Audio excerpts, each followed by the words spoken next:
A new member of leadership for House Democrats, marking the first time a Colorado lawmaker has had a role that prominent in Congress for about 90 years. Representative Joe Neguse giving his Colorado point of view on the promotion and what it means for our state. Plus another attempt at an assault weapons ban at the Colorado State Capitol. Last year, I sat here physically looking alone, and I said it's the guns. I said it a few times. It's still the guns. The bill making it one step further than it did last year, but it still faces an uncertain future. This is an utter disgrace. An utter disgrace that we have to be here fighting for our God-given right to own a semi-automatic firearm. Our political analysts breaking down the backlash.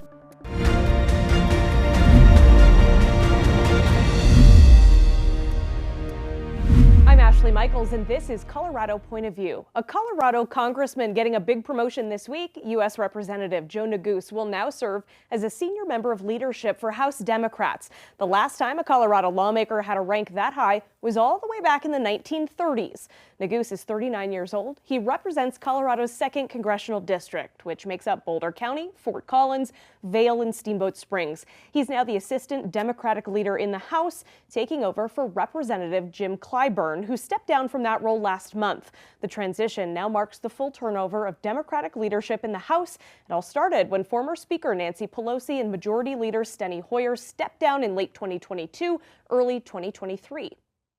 Congressman Joe Neguse joining us this week on Colorado Point of View. Thanks so much for your time. We always appreciate you being here with us. Now, you just had a pretty big promotion. Help walk us through, help us understand what exactly are you going to be doing that's different from what you're doing now, and why is this something that you want to be doing? Sure. Well, first and foremost, it's great to be with you. Thanks for having me on.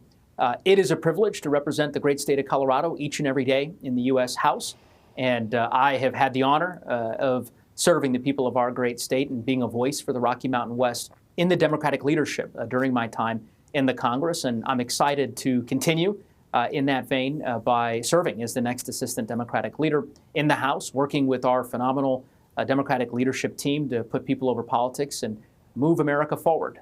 In terms of the job, my job remains one and the same. It's to serve the people of Colorado's 2nd Congressional District, to serve our state, and to ensure that there's a voice at the table for my constituents and for the people of the Rocky Mountain West and of our state. So I'm humbled that my colleagues have given me the opportunity to serve in this role, have elected me to serve in this capacity, and I intend to hit the ground running by working with our Leader Jeffries, and the entire Democratic caucus on the important matters that are pending before the Congress. Now, you talk about being a voice for Colorado. This promotion is pretty rare for a Coloradan to have. You're just the second.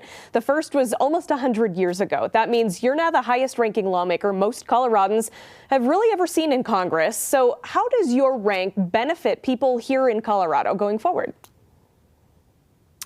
Well, I've been less focused on the rank and more on the substance, I will say. During my time in Congress, the focus has been to try to move bills across the finish line that will have a direct impact on the people of our great state. And my role as assistant Democratic leader will be no different. My hope is that I can be a voice on some of the issues that uniquely impact the West. Take, for example, the historic and unprecedented drought that we've experienced in Colorado and in the upper basin and lower basin states. The headwaters of the Colorado River are in my congressional district, so as you might imagine, an issue very important to me and to my constituency. Wildfires, as you know, we've had a number of incredibly destructive wildfires in Colorado, the 3 most destructive in the history of our state, all happening within my district in Grand County and Boulder County and Larimer County. There's a lot of work that we need to do around wildfire resiliency and mitigation across the Rocky Mountain West and the Western United States, and I intend to be a voice in elevating that issue, among many other challenging public policy issues. So, look, I am just, as I said, grateful to my colleagues for giving me the chance to serve in this capacity, and I intend to bring the same focus that I've had during my course of time in Congress. Now, a few weeks ago, right here on Colorado Point of View, we spoke with one of your colleagues, Colorado Congresswoman Yadira Caraveo, about some immigration bills that she wants to move forward. But she also told us it's frustrating because it's really up to leadership to decide which issues get the spotlight, and some of them don't, not all of them do. My question to you is, in this new role that you're taking on, are you going to be able to bring more of Colorado's concerns to the forefront, even beyond the ones that you just talked about? That's certainly my plan and what I intend to do. I will say, I think Congresswoman Caraveo is, she's a dear friend, a great colleague, and she's doing an incredible job here in the United States House of Representatives, serving her country and her constituents in Adams County and Weld County incredibly well. And I agree with her with respect to the immigration bills that she's introduced to try to address what is clearly a challenge that warrants the attention of Congress. The reality is the Republicans have a majority in the Congress, as you know, and the Republican Speaker determines which bills hit the floor and which ones do not. And I certainly hope that they will see the light and begin to put bills on the floor that I think are supported by a bipartisan majority in the House and in the Senate. You saw that perhaps best evidenced by the National Security Supplemental Bill and, of course, the negotiations regarding an immigration bill in the United States Senate just a few weeks ago. So, again, from my perspective, I think the way forward is to find consensus and to focus on what matters to Coloradans, growing the middle class, lowering costs, building safer communities. Those are Colorado priorities. They're also American priorities. They're priorities that I think are shared by each and every American in our nation. Now, speaking of some of that divide that you mentioned, the breakdown between Republicans and Democrats, I want to ask you about this. Colorado Congressman Ken Buck, he announced that he's going to be resigning from his seat early because of the divisiveness in this particular Congress.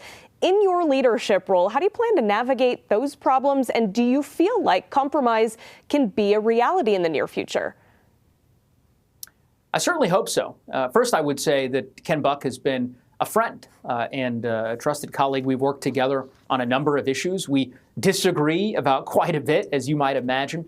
But nonetheless, he has been a partner on some important issues impacting Coloradans, perhaps the most salient example being our work on antitrust reforms that we've pursued together, as well as a variety of other bills within the Natural Resources Committee. And I think the partnership we've had can be a model for us to emulate in terms of how we build bipartisan packages of legislation. We've been lucky, me and my team, to have benefited from great relationships and partnerships with members across the aisle over the course of the 5 years that I've served in the House. And we've been able to deliver in terms of bills, actually getting those to the president's desk. We had 2 bills signed into law last year, notwithstanding the divided government that, of course, we find ourselves in here in Washington. So I still think there's a path forward. I think it's what our constituents expect of us, and that's certainly going to be my approach as it has been in the past. Let's take a look at some of the other things happening in Congress recently. Now, you were part of a large majority of lawmakers to vote for a ban on TikTok. That's if the China-based owner ByteDance does not sell its stake. This does have bipartisan support. Some are critical, though, saying that it infringes on the First Amendment. Now, the future of this so-called ban is still up in the air. We don't know what's going to happen as it now heads on to the Senate, but there are a lot of social media users, some even here in Colorado, upset about possibly losing access to TikTok. Can you walk us through why this is an issue that Congress is even tackling right now and why you voted the way that you did? Sure. Well, first, I would just say I think there's been thoughtful and principled disagreement on this particular issue. There was a robust debate within the House of Representatives on the bill that you referenced, which is a bill not necessarily to impose a ban, but rather essentially to compel a divestment from the parent company of TikTok.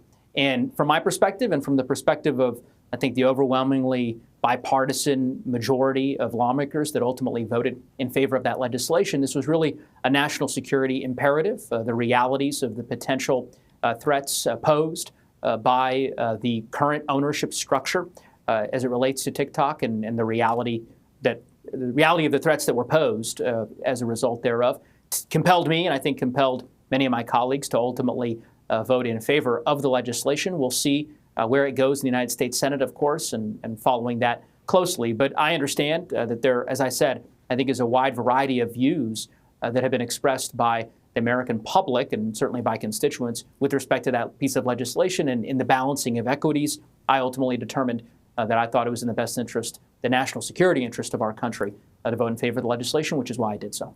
All right. Now, there is another big conversation going on this week. It's part of a larger conversation that's been going on for quite a while. Congress has been working against another budget deadline. We've seen the risk of government shutdown multiple times over the last few months, and each has been averted with a short-term fix to keep the government going for another few weeks. Going forward, do you see that as a new norm? I certainly hope not. I think that the American people deserve better. Part of perhaps what's made this most frustrating to me and many of my colleagues is that an agreement was reached nearly a year ago by Republicans and Democrats, a bipartisan majority of lawmakers, and I was proud to be one of them, that ultimately set the parameters for the next fiscal year's budget. And unfortunately, we've had a group of colleagues on the other side of the aisle that have refused to agree to those funding levels that they had previously agreed to. And so, as one can imagine, that has created quite a bit of dysfunction and chaos in the House over the course of these last 10 months. It appears that finally my colleagues on the other side of the aisle are seeing the light and are finally working with us in a bipartisan way to put forward bills that would fund the government and that ultimately reflect our shared values. We did so a week and a half ago by funding 5 of the minibus bills, or 5 bills rather, within a minibus, and we hope certainly to do so here in the coming days. And hope springs eternal that perhaps the compromises that have been reached over the course of these last several weeks can, again, be a model that we can emulate moving forward. And then my last question before we let you go, is there anything in this new role that you're taking on that you can do to prevent these budget talks from going to these last-minute deals like we've been seeing? Well, ultimately, at the end of the day, to avoid the kind of brinkmanship that we have experienced over the course of the last 10 months will require a good faith partner on the other side of the aisle. It will require House Republicans to get serious about working in good faith to address the consequential challenges that face our country. As I said, I've got great relationships and partnerships with members across the aisle, and so I certainly hope to continue to maintain those and will make every effort to extend my hand in partnership with folks who understand that no one party has a monopoly on good ideas, and that ultimately we're going to have to work together to solve some of these really complex challenges. That's been my approach since the day I was sworn into the United States Congress, and it'll continue to be. Congressman, thank you so much for your time and for sharing your Colorado point of view. Well, still ahead. Thank you.